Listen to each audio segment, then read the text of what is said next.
दोस्तों नमस्कार, स्वागत है आपका एक बार फिर बड़ी खबर बड़े खुलासे में।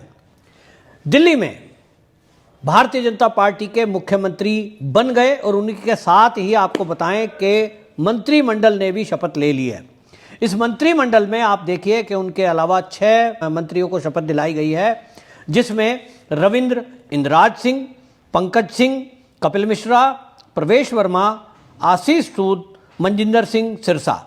इन नामों को आपको बताऊं कि आप जानते हुए ही समझ लेंगे कि किस तरह से भारतीय जनता पार्टी ने दिल्ली के हर वर्ग को साधने की कोशिश की है। मुख्यमंत्री को लेकर के जिस तरह का ऊहापोह था, और मैं लगातार आपको यह बता रहा था कि एक दलित चेहरे को मुख्यमंत्री बनाया जा सकता है, तो आपको बता दूं कि रविंद्र इंद्रराज सिंह अनुसूचित जाति से आते हैं और उनको मंत्रिमंडल में शामिल किया गया है। रविंद्र इंद्रराज सिंह अनुसूचित जाति मोर्चे के राष्ट्रीय कार्यकारिणी में सदस्य हैं। समाज पर काफी पकड़ है, पुराना अनुभव है और इसके कारण भी मंत्रिमंडल में उनको शामिल किया गया है। रेखा गुप्ता आप जानते ही हैं, उनके बारे में तो सब लोग बता ही रहे हैं कि किस तरह से वो एबीवीपी से जुड़ी रहीं, युवा मोर्चे में रहीं, महिला मोर्चे की प्रदेश महामंत्री रहीं और ये सारा अनुभव यानी जुझारू महिला होने के साथ साथ वो दिल्ली की बेटी हैं और अनुभव है उनको, और अब वो दिल्ली में काम करेंगे और फायर ब्रांड नेता के रूप में भी जानी जाती हैं। तो मुख्यमंत्री की जो टोली में लोग शामिल हैं उसमें हर वर्ग का व्यक्ति, जाति का व्यक्ति शामिल करके ये जो मुख्य वोटर है, जैसे कि दिल्ली का मुख्य वोटर महिलाएं हैं, अच्छी खासी संख्या है, 40% के करीब है, तो महिला वोटर उधर रहेगी। उनको साधने के लिए रेखा गुप्ता का नाम फाइनल, प्रवेश वर्मा और बाकी नाम को हटाकर जब किया गया तो उसके पीछे भारतीय जनता पार्टी की यही सोच दिखाई देती है। पंकज सिंह बता दूं कि जो मंत्रिमंडल में शामिल किए गए हैं वो विकासपुरी से विधायक बने हैं और बिहार के रहने वाले हैं। मूल रूप से बिहार से उन्होंने बीडीएस किया है और उनकी पत्नी भी आपको बताएं कि डेंटिस्ट है। ये पूर्वांचली समाज को साधने के लिए भारतीय जनता पार्टी ने इनको शामिल किया है। पूर्वांचलियों पर अच्छी सी पकड़ है और इनके पिता राजमोहन सिंह, ये आपको बता दूं कि एमसीडी में एडिशनल आयुक्त रहे हैं।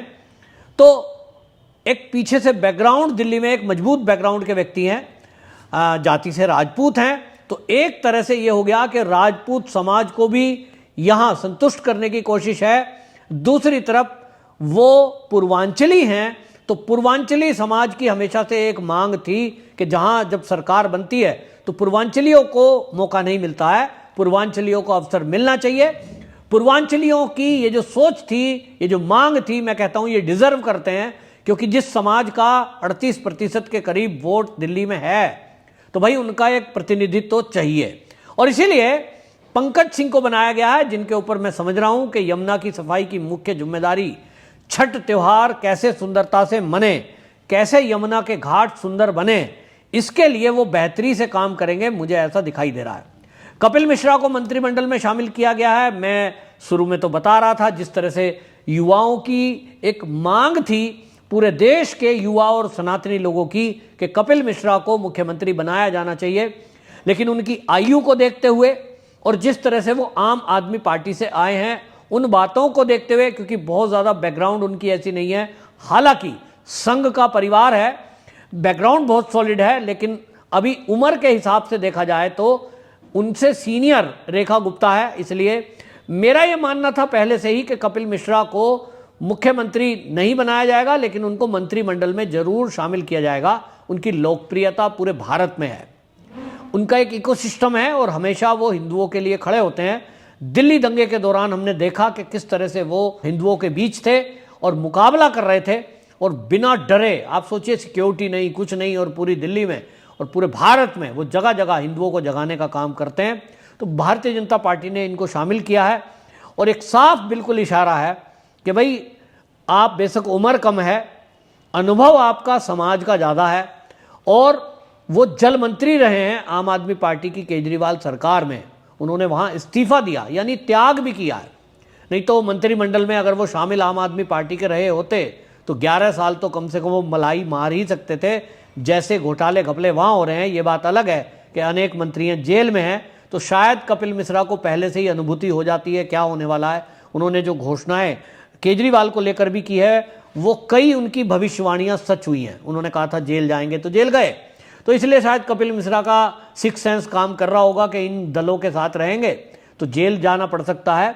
आज वो मंत्री बने हैं, तो मैं समझता हूं जल बोर्ड का उनका पुराना अनुभव और अंदर की चीजें उन्हें पता है, तो वो जल मंत्रालय यदि उन्हें मिलता है तो मैं समझता हूं कि अंदर की चीजें निकाल कर वो लाएंगे और एक्शन भी करेंगे। प्रवेश वर्मा को मंत्री बनाया गया है, इसमें कोई कहने की बात नहीं है। जाट कम्युनिटी से हैं, कुछ जाट नाराज भी हैं इस बात को लेकर के कि भाई हम तो मुख्यमंत्री देखना चाहते थे, लेकिन प्रवेश वर्मा जी जहां बहुत बेहतरीन एक कड़क नेता हैं, और यही शायद उनका एक नेगेटिव पॉइंट भी है। जब विधायकों से बातचीत हुई पार्टी आला कमान की, तो जो ये बताया जा रहा है कि ज़्यादातर विधायकों ने ये कहा कि भैया प्रवेश वर्मा जी सांसद थे दिल्ली में, उसके वहाँ उस क्षेत्र के लोगों से भी बहुत ज़्यादा एक मिलनसार व्यक्ति जो होता है उस टाइप की चीज़ नहीं है। स्वभाव है व्यक्ति का कम बोलने का, इसके कारण से भी लोगों को लगता है कई बार। लेकिन भाई उनका जो बैकग्राउंड है एक सॉलिड बैकग्राउंड है, पिता उनके बहुत अनुभवी और लोकप्रिय सीएम रहे दिल्ली के, तो कुल लोगों को लगता था कि एक ऐसा व्यक्ति होना चाहिए जो सबको साथ लेकर के चले। लेकिन मंत्री बने हैं, निश्चित रूप से वो डिजर्व करते थे सीएम का, लेकिन उनको मंत्री बनाकर पार्टी ने ये संदेश दिया है कि जिसने मेहनत की है निश्चित रूप से अब उनको बड़ी जिम्मेदारी दी जाएगी। आशीष सूद जो मंत्री बने हैं वो पंजाबी कम्युनिटी से हैं। पंजाबी कम्युनिटी दिल्ली के अंदर काफ़ी है, और एक समय तो ऐसा था कि दिल्ली को पंजाबियों की दिल्ली कहा जाता था। आज यूपी के, बिहार के बाकी लोगों वहाँ आ गए हैं, ये बात अलग है, लेकिन आज भी पंजाबी वर्ग वहाँ बड़ी संख्या में रहता है, और इसके कारण आशीष सूद की पैठ उनके बीच है, ये माना जाता है। एक मंत्री बनाए हैं मनजिंदर सिंह सिरसा, आप सभी जानते हैं सिख कम्युनिटी से हैं, सिखों पर काफ़ी पकड़ है, काफ़ी गुरुद्वारों में जो प्रबंध कमेटियां हैं उनसे उनके मधुर व्यवहार हैं, और उसके कारण से दिल्ली ही नहीं इनका लाभ पंजाब में भी मिलेगा, देश के अन्य हिस्सों में भी मिलेगा। इनका नाम भी मुख्यमंत्रियों की लिस्ट में था, लेकिन दिल्ली में जिस तरह से पूर्वांचली अधिक हैं, महिलाएं अधिक हैं, उन सबको देखते हुए भारतीय जनता पार्टी ने एक ऐसा नाम चुना जो सबको साधने का काम करे। मनजिंदर सिंह सिरसा वो सिख कम्युनिटी का वो प्रतिनिधित्व करते हैं, और अब आने वाले समय में आप देखेंगे कि दिल्ली की ये जो टीम बनाई है ये एक्शन मोड में, मुझे तो लगता है कल से ही आपको दिखाई देगी, और अब जल्द ही दिल्ली का नक्शा आपको बदलता दिखाई देगा, दिल्ली के हालात बदलते दिखाई देंगे। आम आदमी पार्टी का जो शब्द मोदी जी ने दिया आपदा, अब वो आपदा से दिल्ली वालों को मुक्ति मिलती दिखाई देगी, क्योंकि ये जितने नेता मंत्री बनाए हैं भारतीय जनता पार्टी ने, अपने आप में ये सब के सब वो नाम हैं जो मुख्यमंत्री बनने की काबिलियत भी रखते हैं। और अब ये जब एक्शन मोड में आएंगे तो अधिकारियों की खैर नहीं है, जो अधिकारी भ्रष्टाचार कर रहे होंगे या काम में कोताही बरतेंगे, तो इनके नाम सुनकर ही अधिकारियों में अब कपकपी लग गई है। और अब आप सदन के अंदर भी ऐसा सीन देखने वाले हैं कि जो आम आदमी पार्टी के आपको विधायक वहां बैठे दिखाई देंगे, एक एक करके उनकी बखिया उगेड़ी जाएगी। ये ऐसे नेता हैं, फायर ब्रांड सब नेताओं का चुनाव किया गया है, और अब आपको दिल्ली की तस्वीर बदलेगी जल्दी ही, ऐसा माना जा रहा है। अभी स्पीकर और डिप्टी स्पीकर को लेकर के कयास लगाए जा रहे हैं, तो कयास मैं पहले से बता चुका हूं कि सीनियर मोस्ट नेताओं में मोहन सिंह बिष्ट एक नाम है, लेकिन चुनाव की घोषणा होने के बाद कुछ जब करावल नगर सीट से कपिल मिश्रा को दे दिया गया था, तो इनका एक बयान पार्टी के आला कमान ने उसको नेगेटिव मार्किंग की है कि उन्होंने जो बोल दिया था, मैं नहीं बोल रहा हूं यहां पर, लेकिन उसके कारण से मुझे लगता है कि इनको डिप्टी स्पीकर बनाया जा सकता है।